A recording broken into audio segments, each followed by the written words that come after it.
हाय दोस्तों, सब कैसे हो। मैं हूँ सुजय। आज हम लोग फ्री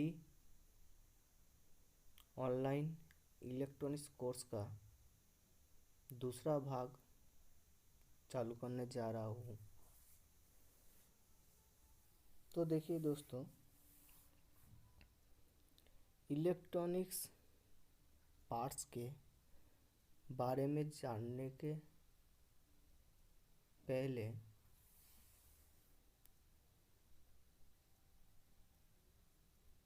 आप लोगों को और कुछ बताना चाहता हूँ।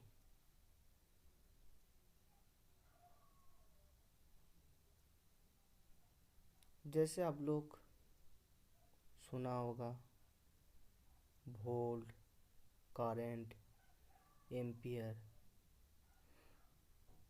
तो जो भाई लोग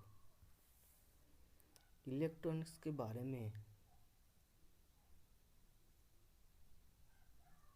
एकदम नया है, जो इतना कुछ नहीं जानता, तो उसको लगेगा एम्पियर, करंट, वोल्टेज, तो उसको थोड़ा कंफ्यूज होगा। तो देखिए दोस्तों, ये एम्पियर, करंट, वोल्टेज ये लेकिन एक दूसरे से जुड़ा हुआ होता है।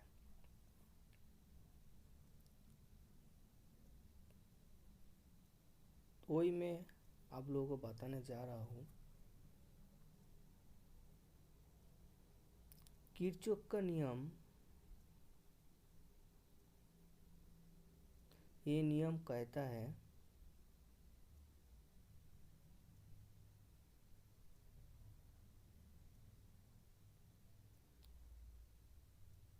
कोई मिले जुले रेजिस्टेंस का तुल्य रेजिस्टेंस और विभिन्न कंडक्टरों में चलने वाली करंट का मान ज्ञान करने में प्रयोग में आता है।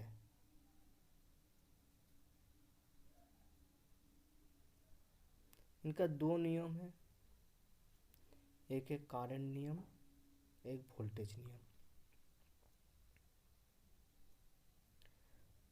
तो करंट नियम क्या कहता है?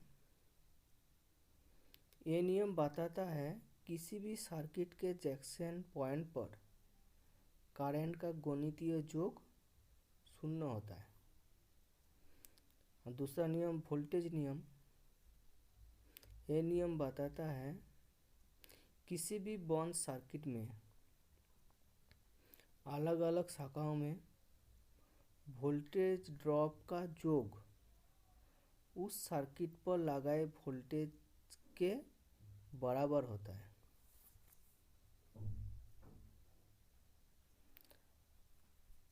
इलेक्ट्रोमोटिव फोर्स, जिसको IMF कहते हैं, जो बहुत शक्ति है जो इलेक्ट्रॉन को किसी बंद सर्किट में चलाते ही है, इसका मापने की इकाई वोल्ट है।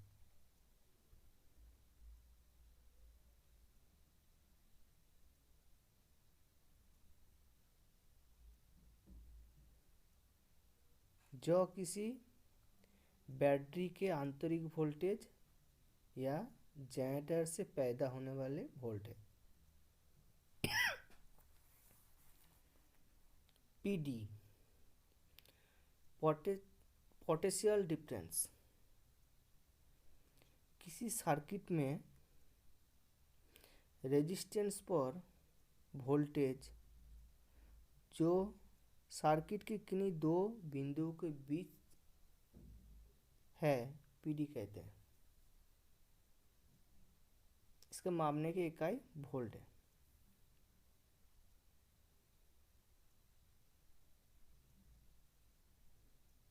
जब वह वोल्टेज है किसी सर्किट में जिसके रेजिस्टेंस 1 ओम्स और 1 वोल्ट की पावर दी जाए, तो 1 एम्पियर का करंट चलेगा। तो करंट क्या है? किसी भी तार में इलेक्ट्रॉन को चलने की कारण कहते हैं।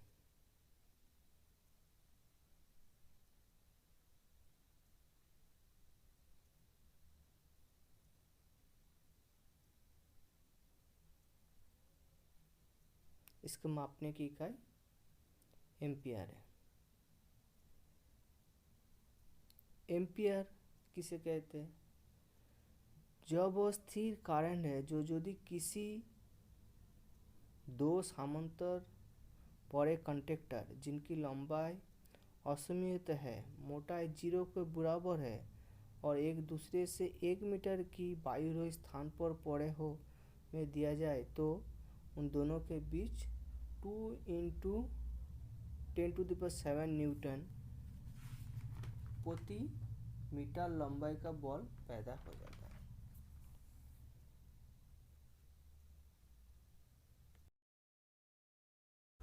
एक सिंपल सा उदाहरण देखें।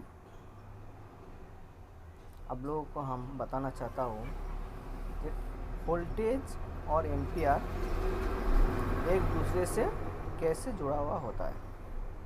आप लोग देखिएगा, आप लोगों का घर में जो सप्लाई लिया जाता है किसी ट्रांसफार्मर के थ्रू आता है। तो ट्रांसफार्मर के नीचे जहाँ से सप्लाई आता है वहाँ कितना वोल्ट होता है? 220 और 440 वोल्ट होता है।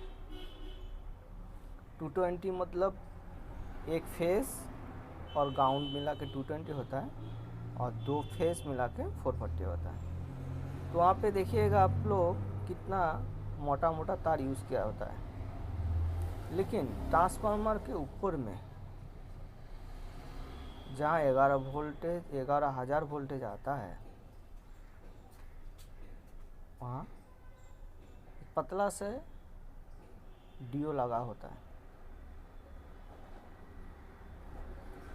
तो इतना पतला तार पूरा लोड ले लेता है। इसका कारण एक ही है,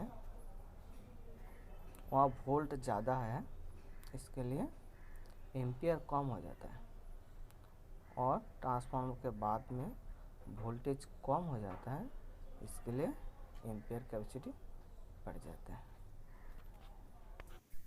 तो दोस्तों, हमारे साथ जुड़ा रहिए इलेक्ट्रॉनिक्स कोर्स के स्टेप बाय स्टेप जानने के लिए। और आप लोगों को एक रिक्वेस्ट है, जो हमारा चैनल देख रहे हो, प्लीज़ थोड़ा हमारे चैनल को सब्सक्राइब और लाइक कर दीजिए, जिससे आप लोग जो भी वीडियो हम डालें वो आप लोग देख सकें। Thank you.